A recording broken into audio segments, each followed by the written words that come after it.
All right, today we are doing 1.2 in algebra, which is number lines, opposites, and absolute values. Our objectives today are to graph the real numbers on a number line. We're going to state the coordinate of a point, so coordinates of a point, okay, that are graphed on a number line. We're going to find the opposite of a number. We're going to find the absolute value of a number, and we're going to find the length and midpoint. Okay, so this may be a new one of a segment on a number line.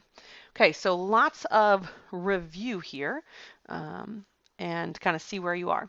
So first up, I have this number line that we can look at. Okay, remember 0 is our origin. Okay, and everything to the right, all the numbers that go to the right are our positive numbers, and all the numbers that are coming to the left are the negative numbers, and they can keep going. Okay, when you're drawing a number line, if you don't have any numbers in the negatives, you don't have to worry about that. Okay, you can just draw the chunk that you need of the number line. That's all right. But we'll look at some examples of that. Okay, then on this other number line, if we look here, okay, we have a point on the number line. Okay, this is point D. All right, and its location is at -4. So D is -4. B is -2. A is 1. C is, it's in between 3 and 4. So it's not quite 3.5, right? 3.5 would be more like right there. So you might say C is 3 1/4 or something like that. Okay, so we've got all these points. That is the graph of a number though. Okay, it's just the point on the number line. So the graph of -4 is D. The coordinate is the number associated with a point on the graph. So B's coordinate is -2. Okay, so we have a graph and a coordinate. So it says, example 1, graph the points on the number line. Okay, so our first point is 3. So we're going to put a dot at 3. And we're going to label it A, okay, because it was example A. B is -2. To graph it, we're going to put a point at -2 and we're going to label it, okay, B. C is 1.5. So in between 1 and 2, about halfway, okay, is 1.5. That's the graph of 1.5 and we're going to label it C. And D is -3 2/3. Okay, so -3 2/3, so it's going to be right -3 1/3, -3 2/3. There's the graph of that, and we're going to label it D. That's it. You write graphing, but just again, kind of focusing on our vocabulary a little bit, making sure you know what's up. Okay, let's move on down to example 2. We're going to graph on a vertical number line. Nothing's changed except for the number line. Okay, you'll notice in this case, this graph is actually really terrible. Wow, I can't believe I never noticed that before. The 0 should be here. The negatives should be down below here, and these should be the positives. I need to insert a new graph in there. Okay, so will you fix that for me, please? Or maybe yours is fixed. Maybe I fixed it before I gave it to you. So hopefully it is. But your negative should always be below 0, just like on a thermometer, and the positives above. So we're going to graph -0.5. Okay, so negative, I'm going to change colors actually, since I have the purple up there. -0.5, so that's going to be between 0 and -1. And we're going to label that as A. B is 1 1/4, so we're going to go 1 1/4 higher. Label that as B. It's not on 1, it's a little above 1. There's just not a lot of room there, sorry. And C is -1.4, so that's almost to 1.5, -1.5, but not quite. So -1.4, and that's C. Man, I could put in just a totally different number line. Wouldn't even have to go to 5 and 4, would it? All my numbers are so close to 0 there. Okay, then let's flip over to the back.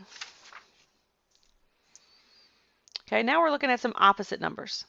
So opposite numbers are numbers that are the same distance from 0, but on opposite sides of 0, right? So like 3 and -3 are opposites. -7 and 7 are opposites. So, for example 3, can you state the opposites? What's the opposite of 12? Good, negative 12. Okay, what's the opposite of negative 37? Perfect, it's a positive 37. What's the opposite of negative 4.7? Good, it is 4.7. This is really hard stuff today, isn't it? I know. All right, D, what's the opposite of pi over 2? Excellent, it's just negative pi over 2. Okay, so one's positive, one's negative. They're opposites. That's all. All right, now here's the thing though. Let's look at this next one. It says negative. If you have a negative outside your parentheses and a negative 5 inside, you take the opposite of negative 5. So that equals 5. It's like double negatives in English, right? A negative, negative 5 equals a positive 5. So you might want to write that. A negative, negative 5 equals a positive 5 because you're taking the opposite. Now, absolute value. You'll notice this is the symbology, okay? The symbols that we use for absolute value are those long brackets. Is the number of units or the distance between 0 and a number or a number's graph on the number line. Okay, it is always, absolute value is always positive, or it could be 0 if it's 0. So use the number line to find each absolute value. So this is saying, right, this is saying what is the absolute value of 4. Okay, that little bit, this little bitty symbol is saying what's the absolute value of 4. Okay, so if you need help with this, if you struggle, I put some number lines there. Okay, I'm going to graph 4 and I want its distance from 0, right? 0 is my target. So it's 1, 2, 3, 4 away. So the absolute value of 4 equals 4. That's it. Okay. B, what is the absolute value of negative 3? So again, like if we want to check it out, we graph negative 3, 0 is our target. What's its distance? It's 1, 2, 3 away.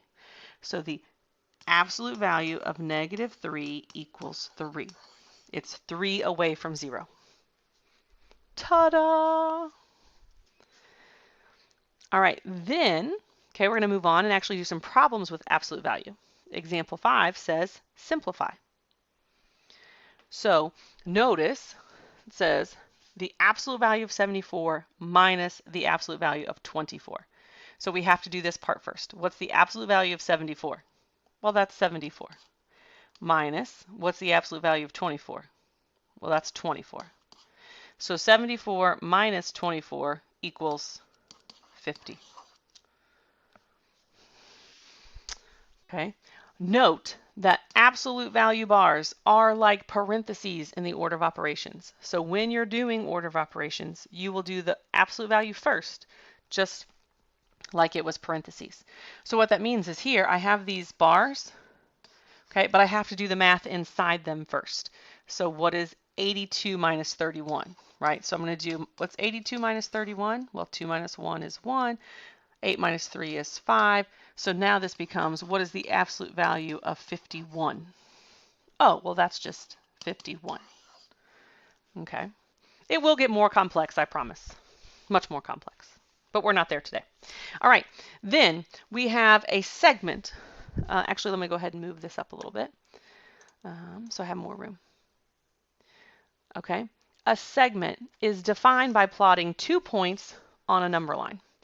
Okay, so like here, we have A and B. So this from A to B is a segment. We would call this segment AB. All right. But we want to use, we could use a formula to find the length of a segment. And I know right now you can count it, right? I'm not an idiot.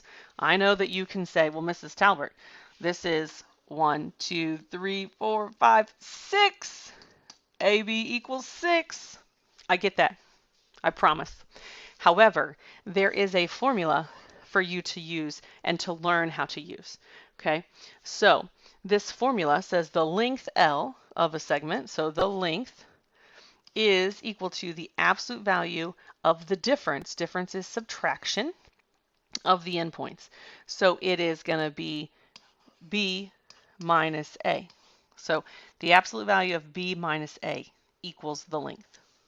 So we say, all right, well, the length is going to equal the absolute value of b is 10 minus a, which is 4.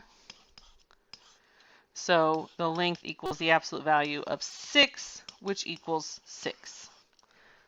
The same thing that you got just by counting.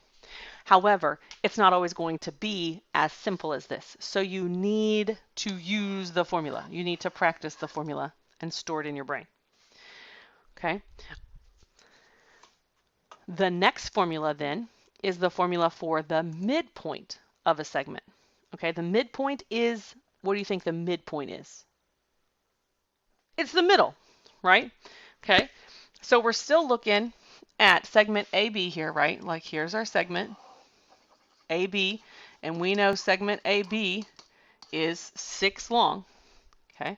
But now we're like, okay, well, what is the midpoint? Again, I know if you know it's 6 long, you can go, well, 1, 2, 3. If I go 3 this way, and then 1, 2, 3 this way, hey, this is my midpoint. It's at 7. I know that. I know that you know that the midpoint is at 7. Actually, it's a lowercase. Sorry, it's a lowercase m, not a capital M. Because this one is asking not how long the midpoint is, but the location of the midpoint is at 7, okay, which is true. However, again, there is a formula that we can use for midpoint. And these formulas are going to be very helpful for when we're graphing on the coordinate plane, when we have a positive and a negative number. We're using all kinds of different things, but we're starting them with simple problems. They'll get a little harder in your homework. But to find the midpoint, okay, the coordinate of the midpoint, so that's the m that we're looking at, says is equal to, or of a segment, is the average of the endpoints coordinates. Average, remember, is when we add things up and divide by how many there are. So we're going to take point A and add it to point B, and we're going to divide that by 2 because there's 2 points. There's point A and point B. That's what this formula is explaining. So our midpoint is going to equal point A, which is 4, plus point B, which is 10, divided by 2. All right, so 4 plus 10 is 14, divided by 2. 14 divided by 2 is 7. So our midpoint equals 7. All right, that's where our midpoint is. So the other one, right, the previous formula was giving us the length of the segment. This one is giving us the location, the coordinate of the midpoint. All right, that's it for today. Have a great rest of the day. You can go ahead and get started on your homework. Use your time in class. You could probably get most, if not all of it done. And I'll see you tomorrow.